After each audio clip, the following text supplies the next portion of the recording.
Assalamualaikum warahmatullahi wabarakatuh. Waalaikumsalam warahmatullahi wabarakatuh. Ngapunten kayai mumpung kepanggih kalau pada taken terkait fenomena adanya gesekan di internal NU, adanya muscap di Wonogiri dan Jakarta Timur, serta ada surat edaran khususnya di poin 4 tentang PWI dan yang bertentangan dengan PWI untuk tidak dekat-dekat PBNU. Assalamualaikum warahmatullahi wabarakatuh. Waalaikumsalam warahmatullahi wabarakatuh. Bismillah, alhamdulillah, wassalatu wassalamu ala sayyidina rasulillah Sayyidina wa maulana Muhammadin ibn Abdillah wa ala alihi wa ashabihi wa mawala. La hawla wa la quwwata illa billah wa ba'd.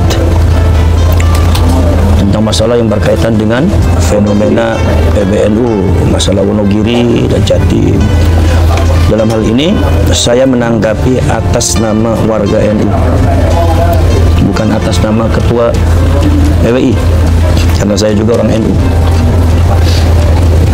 Ya, sebetulnya walaupun itu adalah hak daripada PBNU di dalam mengeluarkan surat apapun, tapi kelihatannya di situ ada problema, ada masalah yang harus diselesaikan dengan bijak ya, sehingga permasalahan ini tidak akan melembar kemana-mana dan ekses dampaknya jangan sampai mengurangi rasa kepercayaan warga NU terhadap pengurusnya. Sebab kalau seumpama warga NU sudah meninggalkan pengurusnya, ini adalah merupakan presiden buruk bagi NU. Artinya baru kali ini ada satu gesekan antara warga NU dengan pengurusnya, khususnya PBNU. Bagi saya, yang saya amati itu cuma satu saja. Sekarang ini ada fenomena di mana terjadi kesenjangan antara pengurus NU, khususnya PBNU, dan warganya. Ada satu kesenjangan yang kita mau tidak mau kita harus akui ya saudara, bahwasanya apa yang dilakukan oleh pengurus NU dan PBNU ini banyak tidak diapresiasi oleh warganya. Apakah itu masalah yang berkaitan dengan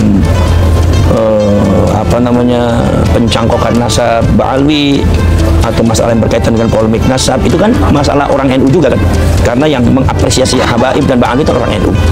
Kemudian yang berkaitan dengan penyelewengan, pembelokan sejarah Nahdlatul Ulama yang sampai terbit ada di NU Online.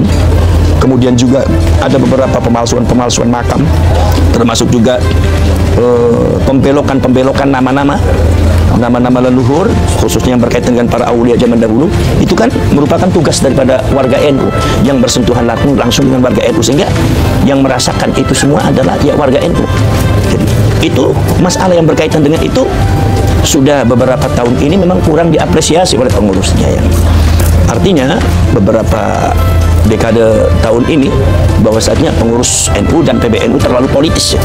Artinya banyak membahas yang berkaitan dengan politik ya.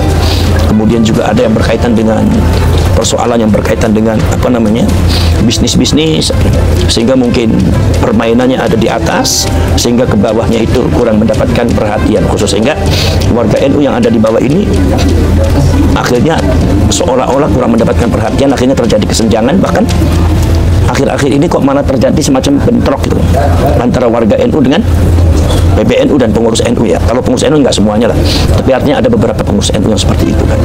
Ini sebetulnya fenomenanya itu aja, dan itu menurut saya harus segera diatasi dengan bijak melalui jalan dan manhaj Nahdlatul Ulama, melalui manhaj musyawarah, manhaj rahmatan lil alamin ya, dengan bijak supaya masalah ini cepat selesai dan muruah daripada Nahdlatul Ulama ini cepat kembali bersinar minimal di depan para warga Nahdien, warganya. Jangan sampai warga NU kemudian kehilangan kepercayaan kepada PBNU atau kepada pengurus NU. Ini adalah merupakan hal yang sangat memprihatinkan sekali. Saya sendiri fenomena ini sangat memprihatinkan sekali.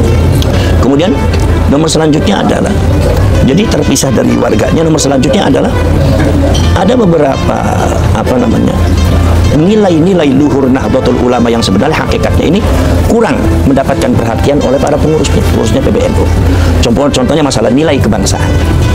Ini sebetulnya masalah yang berkaitan dengan kebangsaan ini jangan cuma ada di seremonial, di acara-acara resmi ya, tapi juga harus diaplikasikan oleh para pengurus Nahdlatul Ulama dan dengan warganya untuk betul-betul membela bangsa, mengurusi bangsa, membentengi bangsa dengan jargonnya lal watan hubbul watan minal iman.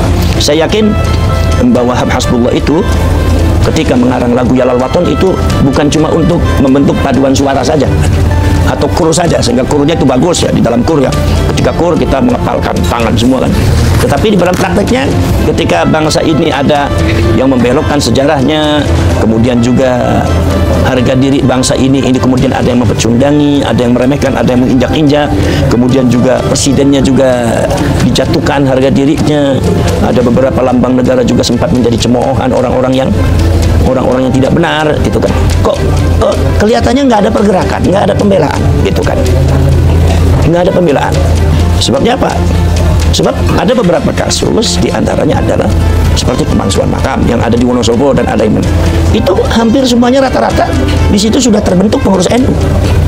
Sudah terbentuk pengurus NU, sudah ada Ansor, sudah ada Banser, sudah ada Fatayat, Muslimat, IPNI, PPNU sampai ranting. Tapi kok ya ada pemalsuan makam, kok nggak dapat perhatian gitu kan? Itu kan jadi hal yang sifatnya aneh bin ajaib. Artinya yang seharusnya tidak terjadi karena memang NU itu selalu mengumandangkan jargon Yalal Waton, Hubbul Waton minal iman, benteng daripada bangsa, garda daripada bangsa. Tapi kok ada hal semacam itu kok tidak istilahnya itu nggak titen gitu kan. Nah, maka dari itu ini barangkali. Nah, ketika NU itu kemudian nilai daripada kebangsaan, nilai daripada kesejarahan, nilai daripada keahlussunnah wal jamaahan dan akidah dan syariah. Sekarang saya telah meneliti dan membaca beberapa kitab-kitabnya Ba'alwi ya. Di antaranya kitab ada lagi kitabnya yang baru ada Ghayatul Qasdi wal Murad fi Manaqibil Imam Al-Haddad, kemudian juga Tadhkiratul Nas, kemudian juga kitab yang Majmu' Kalami Abi Bakar bin Salim yaitu yang dianggap Sahih Bugarsi gitu. Kemudian juga ada beberapa kitab yang lain ya, sangat banyak sekali itu di mana ajaran-ajaran mereka itu ternyata sangat bertentangan dengan Ahlus Sunnah wal Jamaah. Itu artinya berarti bertentangan dengan Nahdlatul Ulama, dan itu mereka doktrinkan di warga NU. Nah, ini penyelamatan ini sebetulnya adalah muncul harus dari pengurus NU, harus dari pengurus NU, harus dari pengurus Ansor, harus dari bentengnya adalah Banser, dari Fatayat, dari Muslimat, semua bergerak karena ini membahayakan akidah. Nah, dalam akhir-akhir tahun ini diabaikan sehingga terjadilah satu fenomena yang sekarang ini terjadi, yaitu adalah banyak doktrinasi-doktrinasi yang sudah kadung masuk di warga NU, sehingga warga NU ini masih banyak yang mempercayai cerita-cerita daripada Ba'alwi yang tidak benar itu. Nah, ini dua unsur ini yang menurut saya yang harus diperbaiki. Satu adalah unsur tentang kesenjangan warga NU dengan pengurus atau dengan PBNU itu harus diperbaiki ya. Kemudian nomor selanjutnya adalah tidak diabaikannya atau tidak diterapkan, diabaikannya nilai-nilai perjuangan ke-NU yang dulu menjadi intisari daripada terbentuknya Nahdlatul Ulama. Masalah akidah, khususnya masalah Wahabiyah itu bukan Wahabiyah saja, kalau akidah Ahlus-Sunnah wal Jamaah ya, madzhabul arba'ah itu yang bertentangan dan itu ya, kita harus mampu melawannya, dan kita harus mampu membersihkan warga NU dari akidah yang sesat, apalagi syariat dan paham-paham doktrin yang tidak benar ya. Lah, kemarin itu sudah ada seperti itu.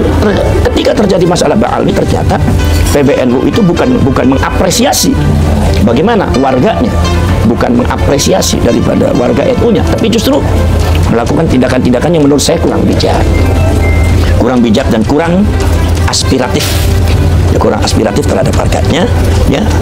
Apalagi terjadi lagi kasus Wonogiri, itu menambah kesenjangan lagi, itu bertambah lagi. Kemudian juga yang terjadi di Jakarta Timur ya, itu menambah kesenjangan lagi. Apalagi sebelumnya adalah tidak mengapresiasi hasil kajian ilmiah Kiai Majuddin Al-Bantati, di mana beliau itu adalah kader, termasuk kader terbaik daripada Nahdlatul Ulama. Jadi itu kesenjangan itu harus segera diperbaiki, dan saya yakin mudah-mudahan kita semua harus bergerak, harus bersama, harus berani merubah. Mudah-mudahan kita harus memilih ulama dan kiai yang bisa memperbaiki pimpinan PBNU dan NU yang bisa memperbaiki itu semua.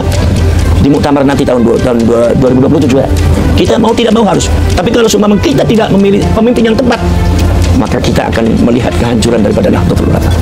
Maka dari itu alhamdulillah Allah sudah memunculkan PWI barangkali untuk jangan-jangan, walaupun insya Allah mudah-mudahan kalau NU banyak yang melindungi lah. Maka dari itu kewajiban kita untuk bersama-sama bergerak. Bagaimana kita lihat nanti tahun 2027 ini bagaimana pergerakannya Nahdlatul Ulama ini ya. Mudah-mudahan terpilih seorang ulama yang memiliki 3 unsur seperti yang diingatkan oleh Syekh Abdul Qadir Al-Jalani. Satu adalah ilmul ulama, keilmuan ulamanya ada. Nomor 2 adalah Siyasatul muluk, pandai berpolitik juga. Politik di sini politik kebangsaan. Nomor selanjutnya adalah hikmatul hukama, kebijakan orang-orang berbijak. Artinya bentuk rahmatan lil alamin di sini. Ya kita berharap seperti itu aja. Jadi ya pertaruhannya ya Muktamar tahun 2027 nanti kita akan terpilih. Yang jadi PBNU siapa? Makanya mau tidak mau kita harus berani merubah itu semua. Kalau tidak, maka NU akan hancur. NU nanti tidak ada nilainya. Asbahan bila arwah wasuaron bila ma'an. Pengurusnya ada di mana-mana, banomnya ada di mana-mana, tapi menyelamatkan bangsanya tidak ada Gibran. Tidak bisa menyelamatkan bangsa, tidak mampu menyelamatkan warganya dari doktrin-doktrin baal yang tidak benar. Ya, baik. Assalamualaikum warahmatullahi wabarakatuh.